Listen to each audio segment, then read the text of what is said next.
Let's talk about how to pass Barclays interview. Hey guys, it's Mike from Job Ready English. Welcome to the Pass the Interview series where I break down the interview processes of world famous companies to help you get hired.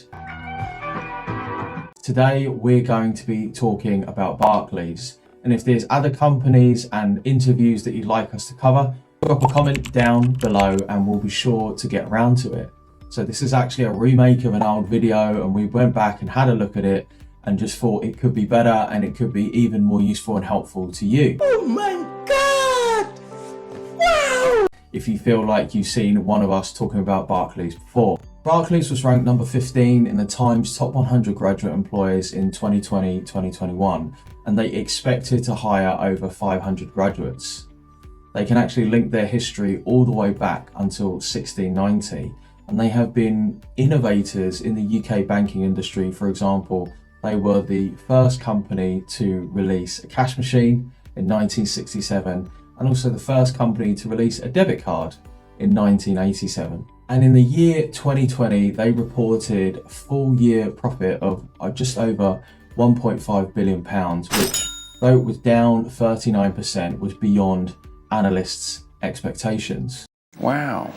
So with Barclays, you're probably going to expect a 30-minute interview. This could be on video or via telephone. And if you're in a more technical role, for example, in technology, risk, or one of the front office roles, you can probably expect to have a second interview, which is more based around technical questions. What we're going to do today is we're going to split it up where I'm going to talk about the motivational questions, the competency or behavioural questions that you can expect, and also I'll give you a little flavour of the technical questions for the different roles, just to give you an idea of the depth of knowledge that you would be expected to exhibit when interviewing for Barclays. Motivation questions.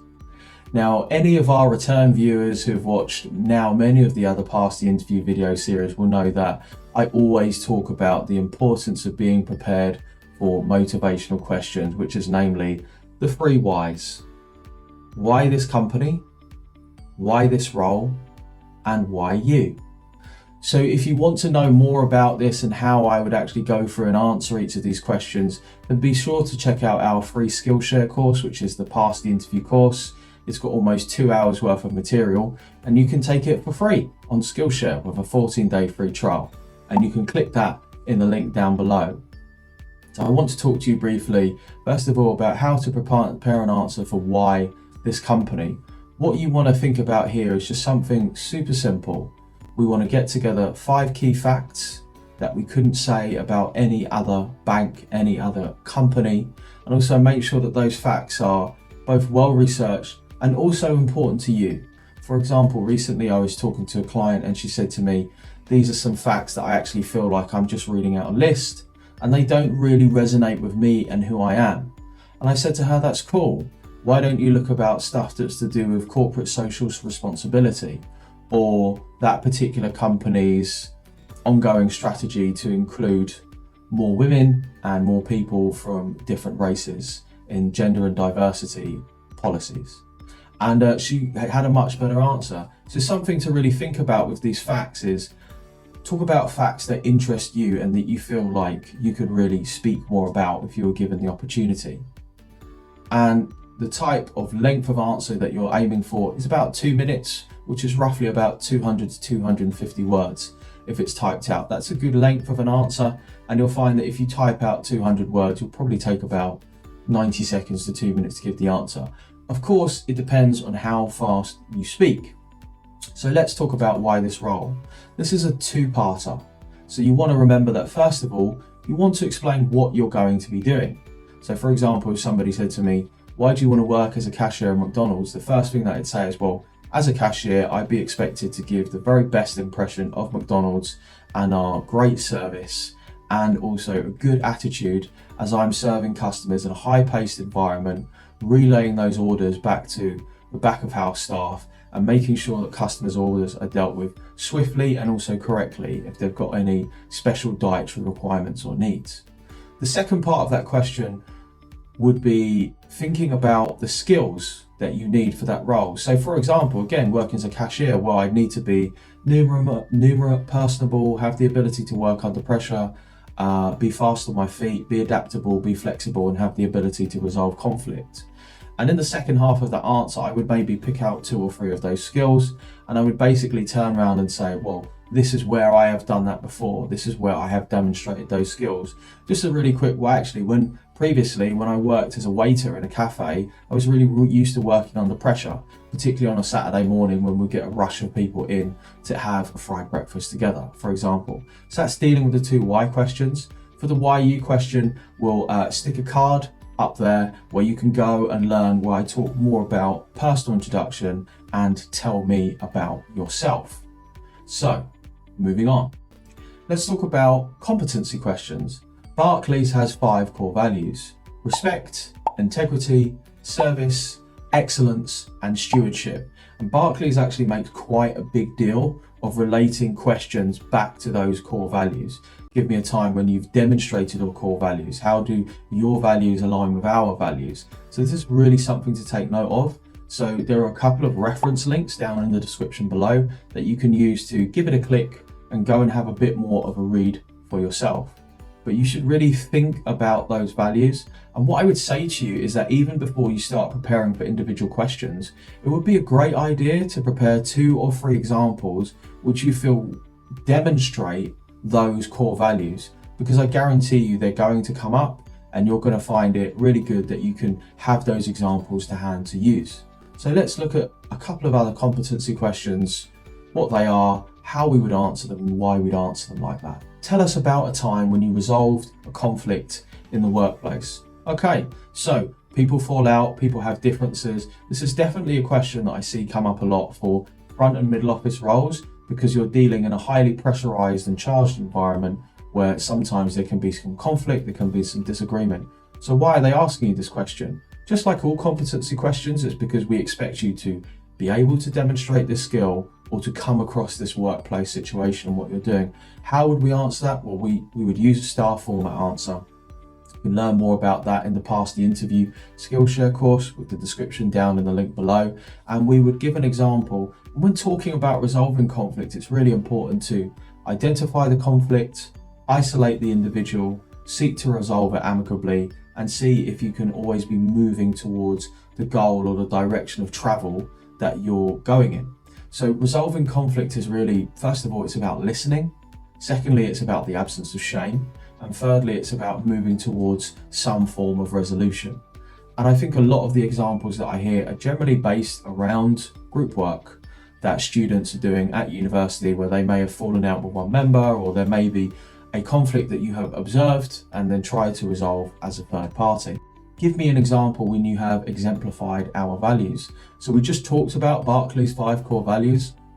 For me, this is one of those questions that I think is quite likely to come up. And the way that I would kind of do this is really I would pick out the value or values. I'd pick out 1 or 2, and then I'd give my star-based answer, my simple story to demonstrate those values.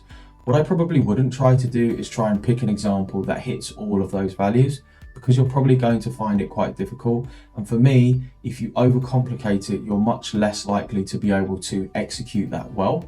So just picking 1 or maybe 2 of the core values, for example, like integrity and leadership kind of go together in my mind, that sort of thing, or respect and excellence, for example. But I wouldn't pick more than that.